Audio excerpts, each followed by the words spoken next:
Ассаламуағалейкум. Асыра сілтеу болмасын, аша тияқ қалмасын деген ұранның зардабынан аштан қырылған ұлттың бүгінгі бейқам ұрпағы.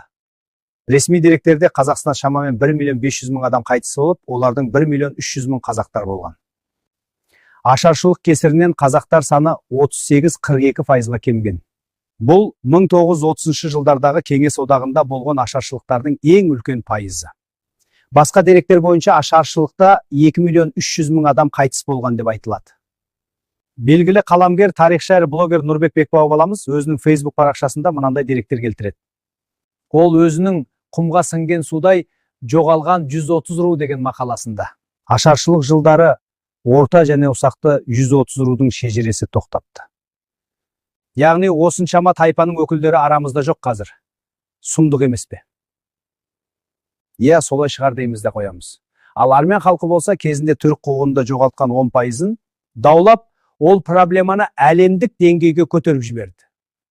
Ал қазақ болса 10% емес, 70%-нан айырылды.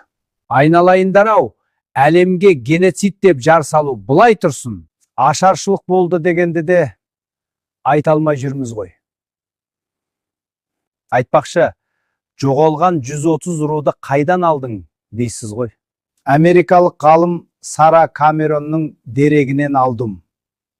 Ол ғалым тура бір пазл тәрізді етіп, рулардың шежіресін құраған. 1933 жылға келгенде 130 руды таппай қалған. Анау шежіре парағында 130 рудың орны үңірейіп қалып кеткен ғой. Айтпақшы, осы біздің ашаршылықты қазақтан гөрі шетелдіктер көп зерттепті. Солардың ішінде америкалықтар мен поляктар көп зерттеген көрінеді. Яғни мұңсыз, қамсыз ағайын. Біз осы тарихымыздың ақтаңдағынан сабақ алып жүрміз бе? Сөз соңында айтарым, ораза намаз тоқтықта, ашаршылық болса сәлде қалар боқтықта. Ысырапқа жол бермей, барға қанағат, жоққа шүкір дейік ағайын. Қымыз ішіңіз ата. Рахмет балам, көшеген көгерсін. Достар, парақшаға жазылып, қазақша контентті қолдай отырыңыздар. Рахмет.